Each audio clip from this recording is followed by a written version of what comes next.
আবার আমি যখন কালকে ওদের নামে থানায় গেছি মামলা দেওয়ার জন্য, সেখানে একটা ওসি সাহেব বলতেছে আমাদের জীবনের নিরাপত্তা নাই, আমরা আপনাদের জীবনের নিরাপত্তা কিভাবে দিব। তো আইনের লোক যদি এটা বলে তাহলে আমরা সাধারণ লোক কি করব? আমরা কি সাধারণ লোকরা এরকম সন্ত্রাসীদের হাতে নির্মমভাবে হত্যা হয়ে চলে যাব? আমার ছেলে চোরনো ডাকাইতো না, আমার ছেলে রাজনীতি করে, আমার ছেলে বিএনপির দল করে। এই জন্য কি আমার ছেলেরা কি একবার বলে আরেকবারই কি ইয়ে দিতে হবে, মামলা দিতে হবে? আমার ছেলে তো উইকে নির্দোষী, একটা ঘর আরেকবার এখানে দিবে। আমার ঘর বাংচুর করন, আমাদের নির্যাতন করন, আমরা এলাকা তো থাকতে ইচ্ছাম না, আমাদেরকে জ্বালা হুয়া করবো। রাজনীতিতে সবাই লেগেছে, রাজনীতিতে আমার ছেলে লেখা আসে না। ওই দিন আমি ঠিক দুপুর 11টার দিকে বাড়ি থেকে বের হয়েছি। বের হওয়ার পর আমি হাঁটাতে গেছি, আমার গাড়ির নাম্বার ছিল, আমি শান্তি এক্সপ্রেস চালাই গাড়ি। তো আমাকে নাকি এরা ফলো করতেছে, আমি কোথায় যাচ্ছি না যাচ্ছি ওগুলো নিয়ে এরা আমাকে ফলো করছে। ওই দিন ফলো করে পুলিশ সহ আমাকে হাঁটাদাই থেকে গাড়িতে নামিয়ে ফেলছে। গাড়ি থেকে আমি পুলিশকে বলতেছি এক সমস্যা কি, বলতে তোর নামে খুনির মামলা আছে। পুলিশ আমাকে বলতেছে তুই খুন করছিস, খুনের মামলা আছে। তো এগুলো পরে আমাকে না, আমার কোম্পানি সহ ছিল, কোম্পানি বলতে কী হয়েছে, কোম্পানিকে টাকাইয়ে ফেলে দিছে। পর আমি নামছি, নামার পর আমি গাড়ি থেকে নামছি, এদের সাথে থানায় গেছি।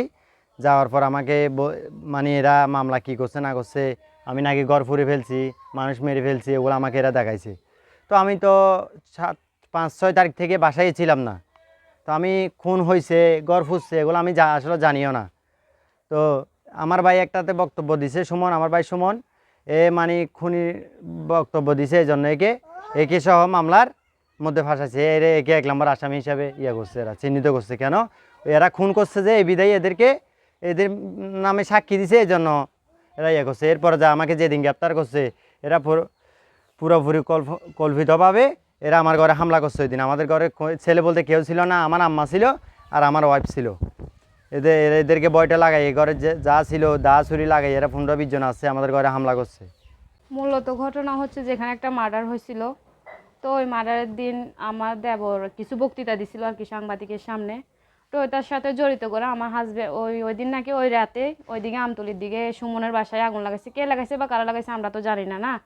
ওরা মিথ্যা মামলা দিছে, আমার দেওরের নামে দিছে, আমার স্বামীর নামে দিছে। কিন্তু আমার স্বামী সেই দিন কেন, তার 1 সপ্তাহ আগ থেকেও আমার স্বামী বাসায় নাই, তার নামেও মামলা দিছে। মামলা দেওয়ার পর গত সোমবার দিন আমার স্বামী বাসায় আসছিল, বাসা থেকে বের হয়ে গাড়িতে গেছে। গাড়িতে যাওয়ার পর সন্ধ্যা 7টার দিকে তাকে নাকি পুলিশ অ্যারেস্ট করে ফেলছে। অ্যারেস্ট করার পর আমরা যখন খবর পাইছি, আচ্ছা শুনছি, যা করণীয় আমরা করব। পরে রাতে আমরা ঘুমাই গেছি। ঘুমা যাওয়ার পর হঠাৎ রাত 2:30টার দিকে এই টিনের বেড়াইটা নিয়ে টানাটানি করতেছে, মানে খুলে ফেলার চেষ্টা করতেছে।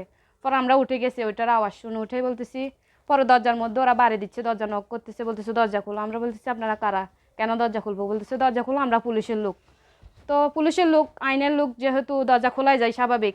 দরজা খোলা দেখতেছি তারা কোনো পুলিশের লোক না, কিছু লোকের মুখ বাঁধা, কিছু লোকের মুখ খোলা, তাদের হাতে দা ছিল, কিরিচ ছিল, লাঠি ছিল। ঢুকে বলতেছে, আমরা বলছি আপনারা কী চাই, কিসের জন্য আসছেন এখানে? বলছে চুপ থাক, কথা বলবি না, একদম আওয়াজ করবি না, আওয়াজ করলে মেরে ফেলবো। এটা বলে ওরা সোজা আমার দেওরের রুমে চলে যায়। ওখানে ওর খাটের বেডিং উঠাই ফেলছে, আলমারির জিনিসপত্র ফালাই দিছে। ফালাই দেওয়ার পর এবার আমার ছেলে মেয়ে ঘুমাইছে, ওদেরকে জিম্বি করে রাখছে। জিম্বি করে বলতেছে তোর টাকা পয়সা স্বর্ণ গয়না কি আছে বাইর কর। আমি বলছি আমার কিছু নেই, আমার কিছু নেই বলতেছে বলবি না তোর ছেলে মেয়েকে কিছু করবো। আমি বলছি আচ্ছা ঠিক আছে। আমার সুকেসে সবসময় চাবি লাগানো থাকে। তো ওখানে আমার স্বামীর কিছু ইনকামের টাকা ছিল, তারপর আমার কিস্তির টাকা ছিল, আমার স্বর্ণ ছিল কিছু। ওরা এরপর তো আমি আর কিছু জানি না। আমি চাই আইনে তো পুলিশ এগুলা কিছু করলে করবে, না হয় আমি সেনাবাহিনী র্যাবকে বলতে চাচ্ছি যে ওনারা তো সুস্থ বিচার করে, যে কোনো কিছু পাইলে, সংবাদ পাইলে। আমি চাই এরা বিচারটা এরাই দেখুক, মানে এগুলা তদন্ত করে এরা সুস্থ একটা বিচার করুক।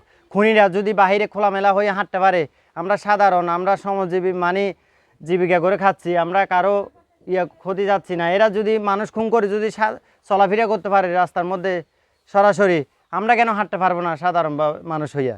আমরা কি দোষ করছি দেশের নাগরিক হইয়া?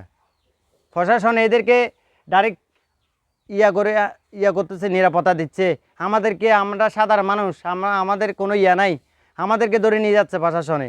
আমরা প্রশাসনকে কিছু বলতে পারি না, বলার আগে বলে যে আমরা খুনির মামলা। তো এগুলা কি? আমরা সুস্থ একটা বিচার চাই। আমরা এগুলা সুস্থ একটা বিশ্বাস চাই প্রশাসনের কাছে, যাতে আমরা এখানে এলাকার মধ্যে সাধারণ মানুষ থেকে কষ্ট পেতে না হয় সাধারণ মানুষ, যারা দোষী তাদের বিচার হয় মতো। একবার আমার ছেলের ঠ্যাংঠুম ভাঙ্গি দিছে ফিরি, আবার আমার ছেলেরে ফিট দিল, আবার কেন আমার ছেলেরে কিনা হয় না একটা লাই বলে আরেকটারে নির্দোষীরে মামলা করলো। আমি চাই সরকারের কাছে, সরকারের জন্য এটা সুস্থ বিচার করে, সরকারের জন্য ওদেরকে গ্রেফতার করে। আর একটা ছেলে বিনা দোষে যখন গুল্লি খেয়ে মারা গেলে এদেরকে তো অবদৈত্যে হারে না।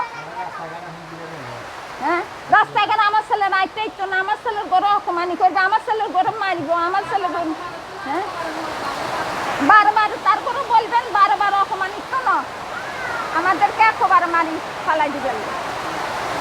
আমাদের তাদের কোনো বিচার হবে না।